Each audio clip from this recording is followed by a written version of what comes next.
Olá, sejam todos muito bem-vindos a mais um vídeo aqui do nosso canal. Chayana, filha dele, trazendo para você a palavra de Deus, a mensagem do Senhor, de uma maneira simples, para que você compreenda e compartilhe também com outras pessoas, abençoando a vida de outras pessoas. Hoje eu quero fazer uma breve análise sobre uma história que se encontra no livro de Lucas, capítulo 16, do versículo 19 até o versículo 31. É uma história bem conhecida. Eu não vou ler o texto todo e eu já deixo como uma sugestão de leitura para você, mas eu quero fazer uma observação a respeito da história em geral, esse contexto que vai falar a história sobre dois homens. Um homem que era muito rico e outro que era muito pobre, vivia como mendigo na porta desse homem rico. Um todos os dias se regalava, se banqueteava, se deliciava com toda a sua fartura. O outro desejava ao menos poder comer daquelas migalhas. E além disso, para piorar a situação da sua mendigância, da sua miséria, ele tinha pelo seu corpo úlceras e essas feridas eram lambidas até pelos cães que passavam. Um dia, aquele homem que vivia como mendigo, que era chamado Lázaro, morre, mas o rico também vai morrer. E o texto nos diz que, enquanto Lázaro era consolado no seio de Abraão, ou seja, nos céus, aquele homem que era muito rico foi para um tormento sem fim. Ele foi para o inferno. Então, aquele homem que estava sendo atormentado pelo fogo, aquele calor intenso, aquele lugar terrível, ele levanta os olhos e ele vê de longe Lázaro no seio de Abraão. Então ele vai fazer o primeiro pedido, ele vai pedir para Abraão que mandasse Lázaro molhar a ponta do dedo na água para que ele pudesse refrescar a língua, porque ele estava sendo demasiadamente atormentado por aquele fogo. Mas Abraão vai responder que isso não era possível. Existe um abismo muito distante entre os que estão no céu e os que estão no inferno, de modo que aquele que está em cima não pode descer para o inferno, e o que está no inferno não pode subir para o céu. Existe essa separação.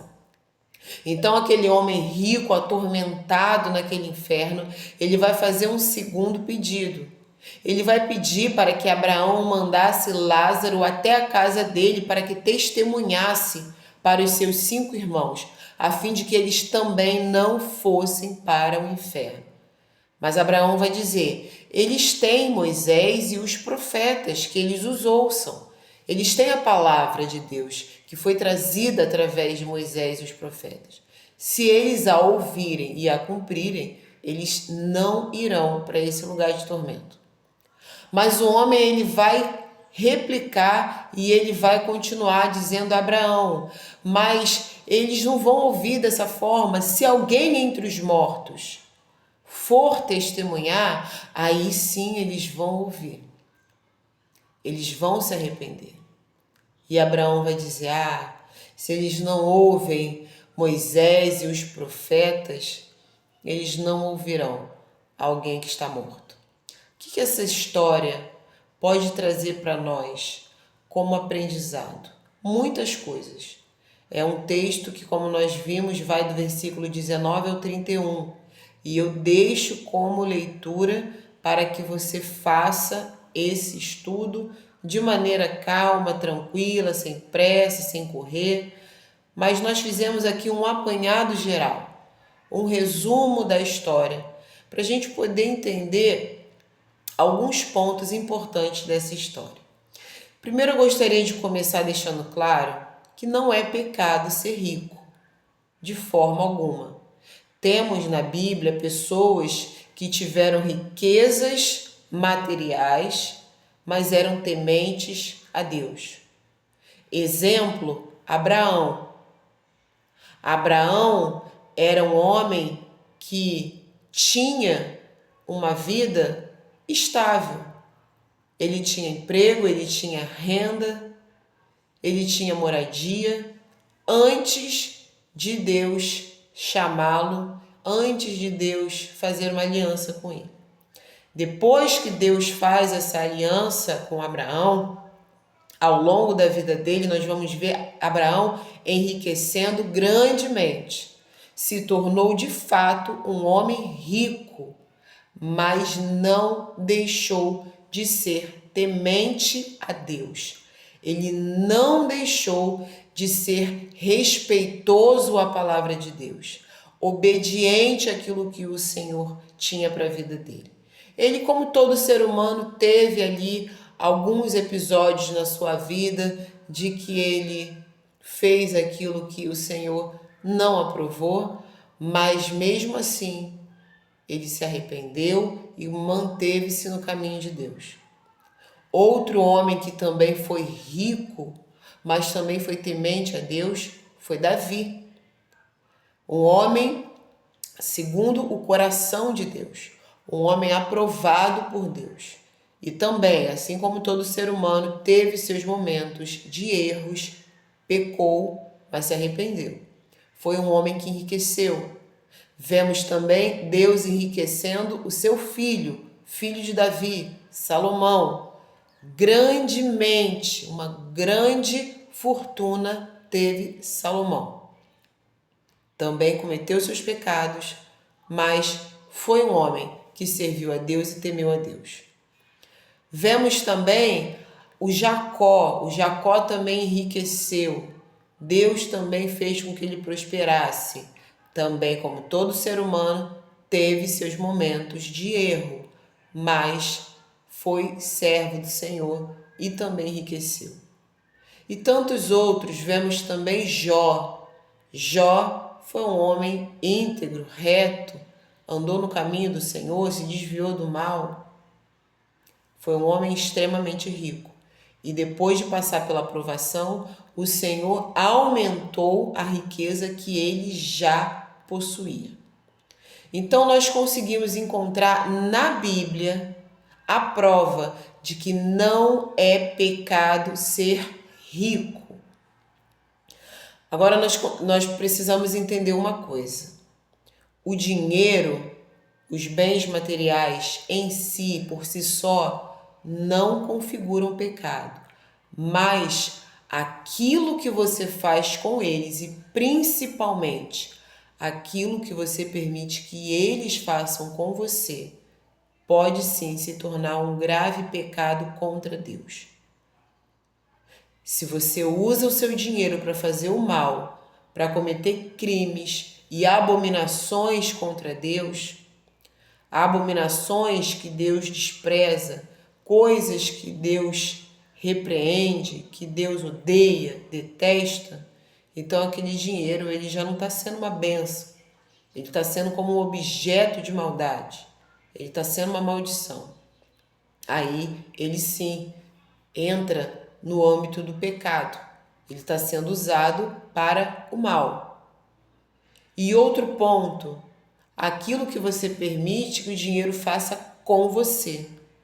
Somos nós que devemos usar o dinheiro, jamais que ele nos use.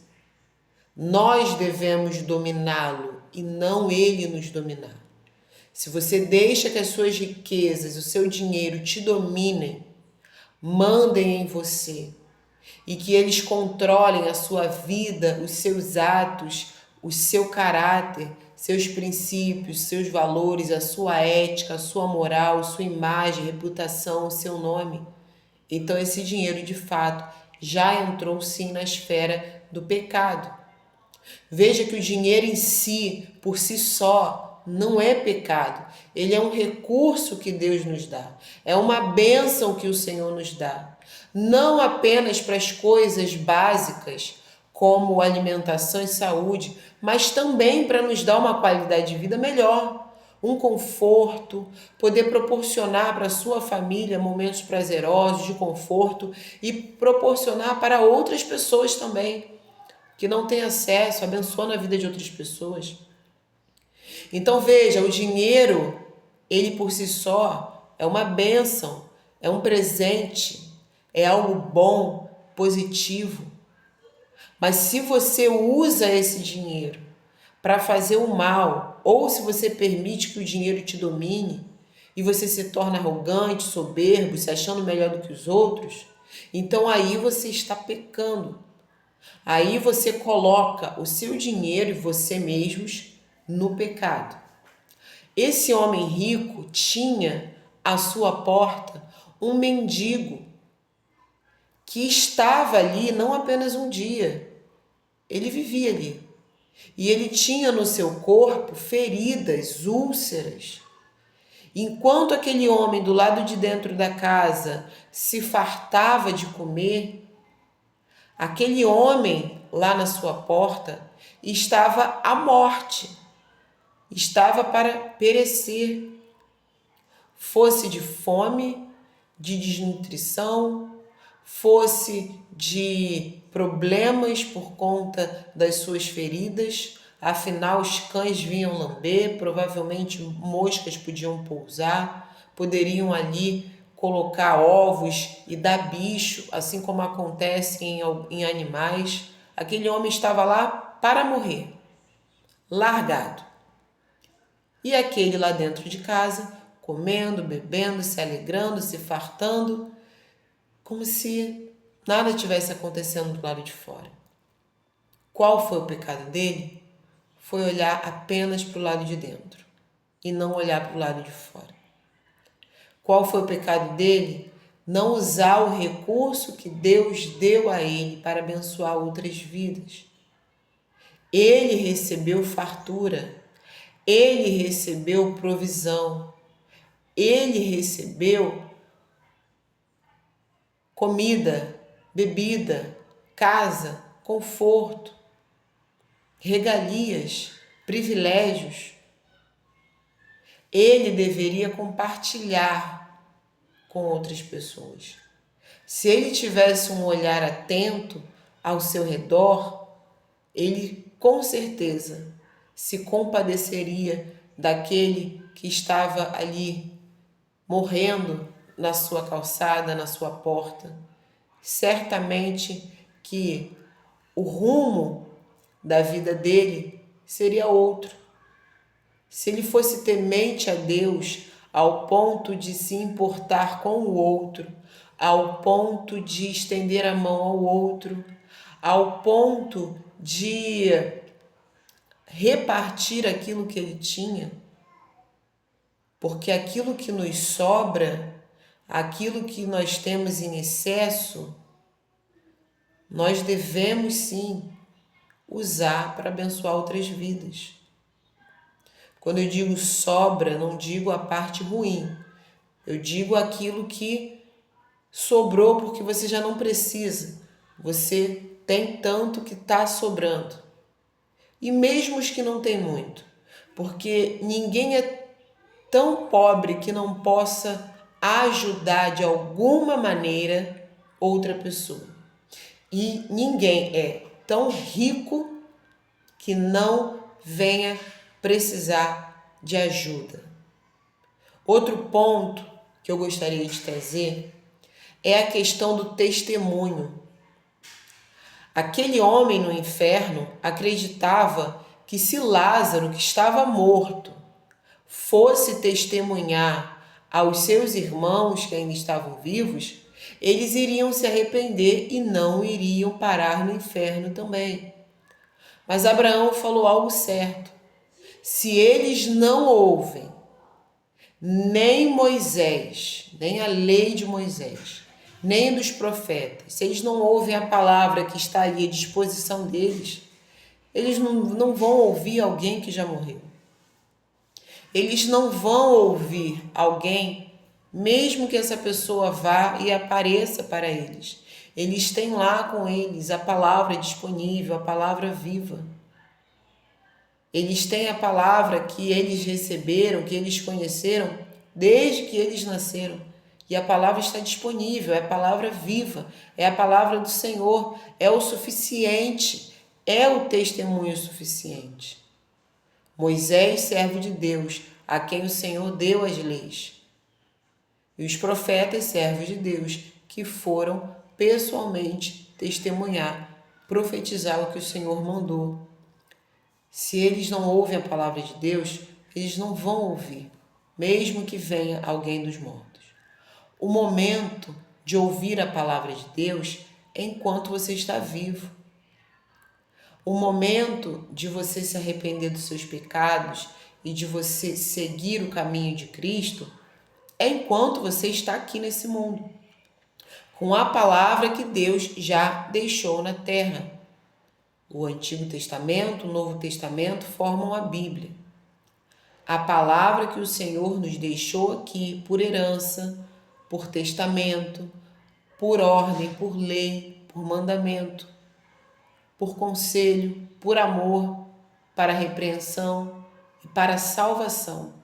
Essa é a palavra. E o tempo que o homem tem para aceitar a palavra, ouvir a palavra, cumprir, se arrepender, é o tempo que ele está vivo. Não se pode esperar que alguém venha dos mortos para dizer: olha, eu fui parar no inferno, lá é um lugar terrível, se arrependa enquanto você tem tempo. Porque ninguém que entre no inferno pode sair de lá, nem tampouco voltar e testemunhar para quem está aqui. Lá é um lugar que quem entra não sai. Então nós podemos aprender com essa história muitas coisas. Mas duas eu trouxe aqui em destaque.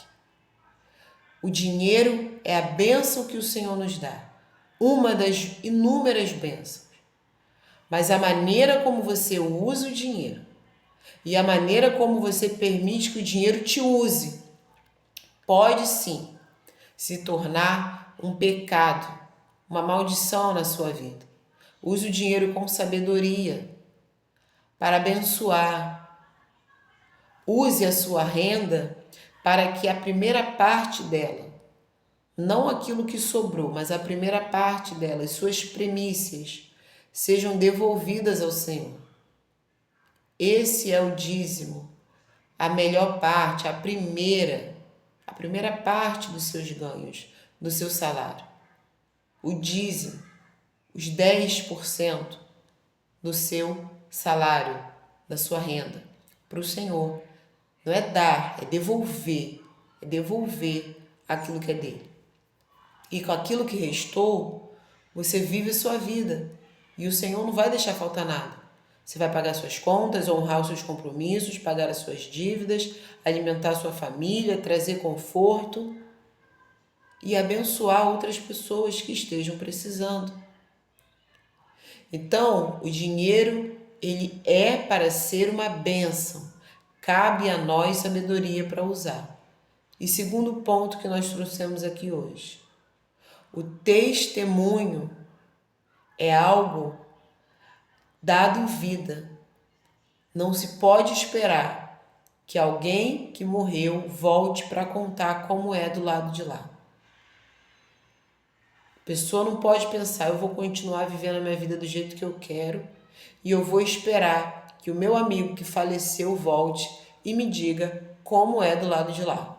Quero saber se ele foi para o inferno, conhecendo o comportamento dele, sabendo que ele não temia a Deus, sabendo que ele não cria na salvação de Jesus, que ele não acreditava em nada disso, ele não queria saber de nada disso, vivia a vida dele do jeito que ele queria.